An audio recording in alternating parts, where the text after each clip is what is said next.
Alrighty guys, this is snugsonblitz and I'm back with another video for you today.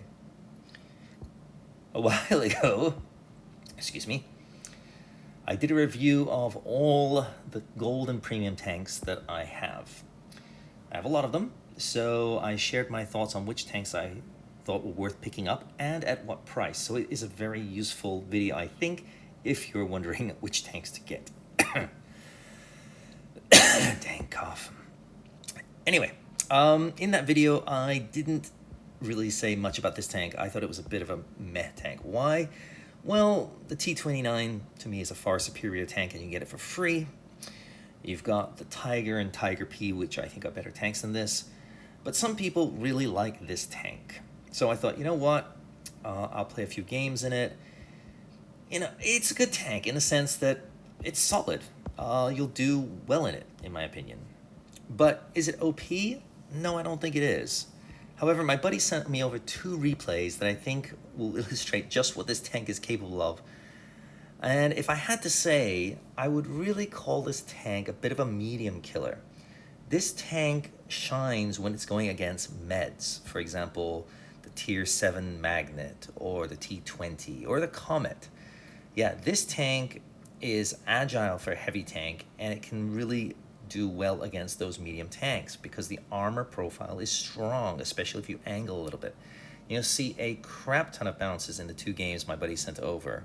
It's pretty crazy. When I took it out recently, every game I played with it, pretty much, I think 9 out of 10 games, I ran into a Smasher or an Annihilator or both of them on the enemy team. I was like, what the frick? So, as you might imagine, I mean, I did okay, but it was rough going. So, anyway, let me give you a review of the tank, and we'll jump into the first game. So, overall, I'm going to say good. If you really want, I guess I could stretch it to very good, but in my opinion, it's just good. Gun. Good. Yeah, the gun is a high point on this tank. It can really dish it out. Armor. Good. If you're going against the right targets. Tier 8, the guns will be able to shred you. Those big guns. Yeah, but this is, as I said, a medium killer. So go against those lower caliber guns and you have got great armor. Maneuverability. Good. Yeah, it's quite an agile tank for a heavy tank. In many ways, this could be classed, I suppose, a heavium. Anyway, with that out of the way, let's jump right into the first game. You're going to like it. Looking at the lineups, and wow, why didn't I get any of these tanks against me? Oh my goodness me. His biggest threat,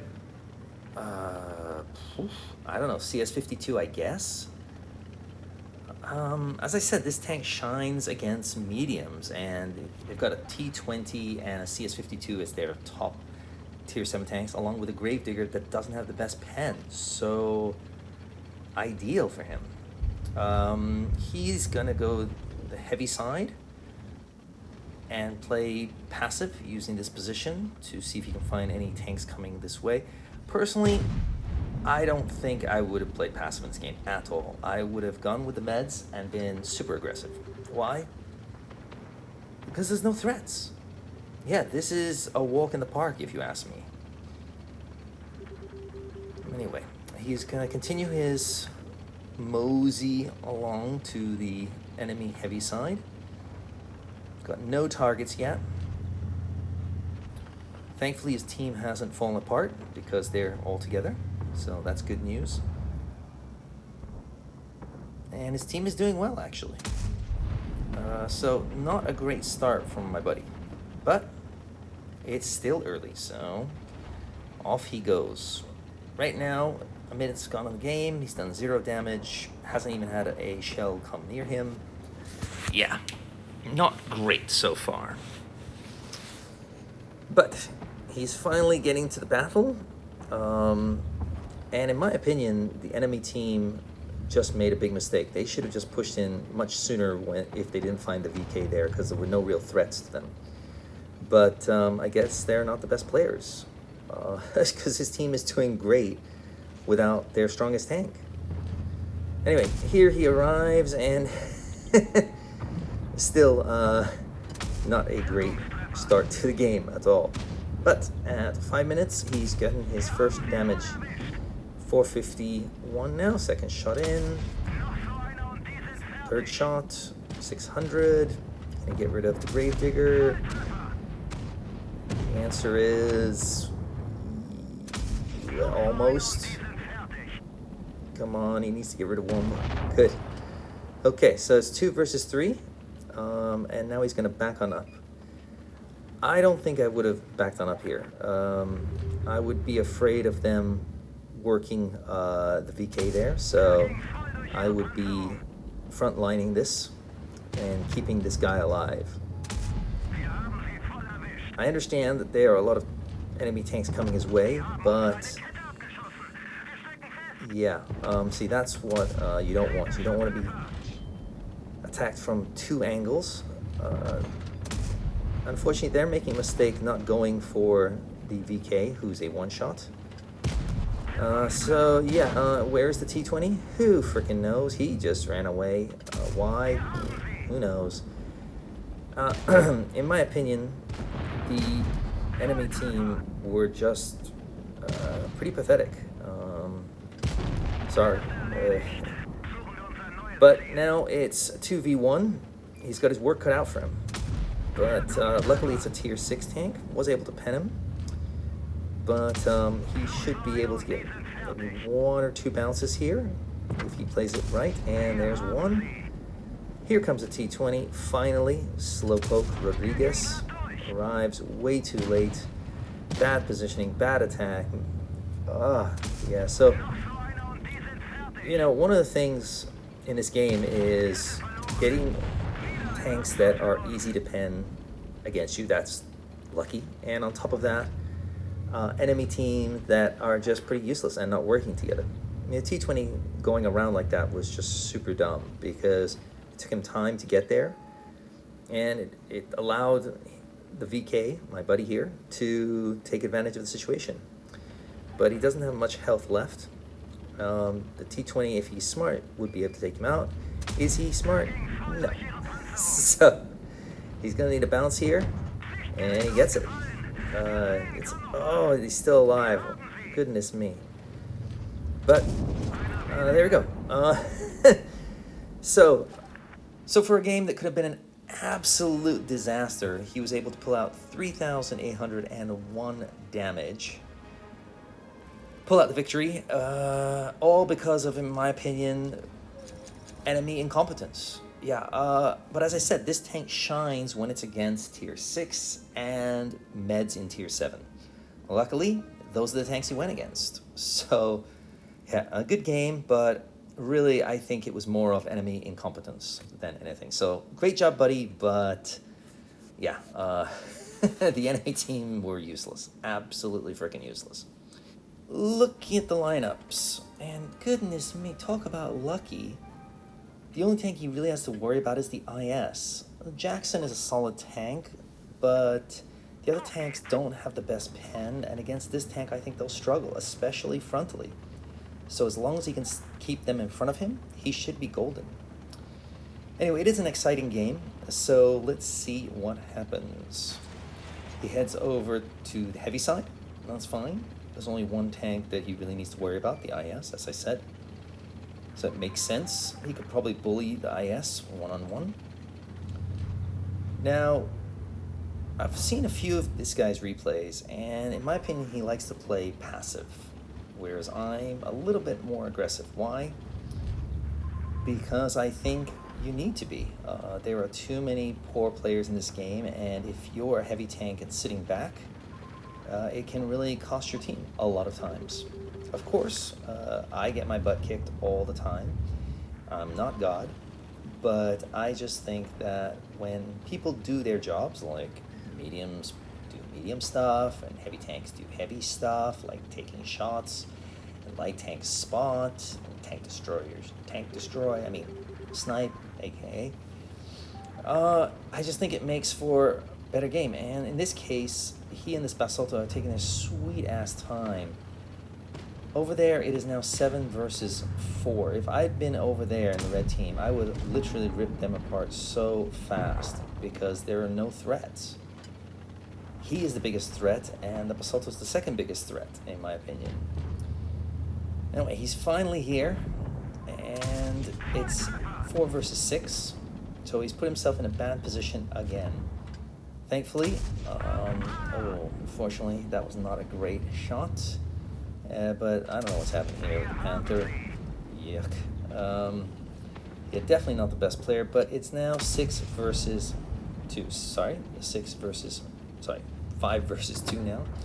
And here they come. They are pushing in aggressively. And why wouldn't they?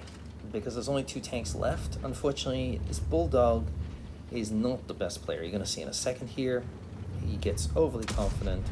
Now, he got lucky there, but he didn't use his speed to push in, which was a mistake, and he pushes in at the wrong time.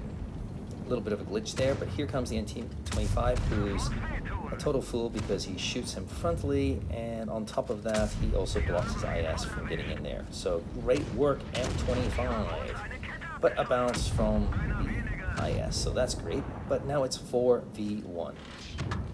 Nice and easy for the red team, all by the numbers. The Panthers here, but oh wow, he managed to stay alive. And so now my buddy's in a lot of trouble. Bulldog's charging in here, charging in, and he's going okay. And now he's getting hit from behind and from the side, but I'm not sure what. Oh my goodness me! So this is an absolute nightmare. It's all over. Yeah, MT25 still refusing to turn any which way except frontally, and instead of going around him, he's going to back on up and take more shots. And the IS again, he's not going around him. No, why would you? I mean, let's just go frontally, right? I mean, since he's down to a 1 shot, it makes perfect sense that you don't go around him. So MT25 again, not doing anything, bounced another shot. The IS backed on up. And there, oh, another bounce. So genius, MT25, more genius activity here. And yeah, I mean, my buddy's dead. Come on, kill him. All you need is a few AP, maybe HE. Oh, okay, IS is dead. And now the MT25, who thinks he's a tank destroyer, no, thinks he's a heavy tank, going against a light tank. He's thinking he can attack him frontally. My buddy's got almost no health. He just needs to get one more shot in now. And yep, he does. I just have no words. As you can see, this tank can get some great bounces. Do a little bit of wiggle. 4v1, a great job. Mastery well deserved, except the fact that his team were, the enemy team were freaking morons. So, if you've got a lineup such as this and tanks that really have no freaking clue what they're doing, you're golden. The problem is with this tank is it goes against tier 8, which a lot of tanks are very strong. For example, the Shark will eat this tank alive. The Centurion 5.1, the Skoda. I mean, these tanks are hard customers to deal with. But against lineups like this, you got it made. Just make sure you focus on keeping your enemy in front of you and just slightly wiggling when they're, trying to hit you. That's it. Do I love this tank? No, I don't. Why? It's in tier 7 and it's not the top tier 7 tank in my opinion. There are tanks that are in the tech tree that are better, in my opinion. But if you're looking for a solid tank, I mean, 60% is not out of the range of the imagination for people who are decent. But as you can see, it can do the business, especially against those weaker tanks. So that's all I got for you. If you liked this video, give it a thumbs up. If you didn't, well, you can go to, no, I'm just kidding. Don't forget to like and subscribe. I would really appreciate it. And of course, if you want to donate to the channel to help me keep making videos for you, it would be appreciated. Anything. Coffee. New microphone. Anyway, I'll see you next time. Snugs on Blitz, out.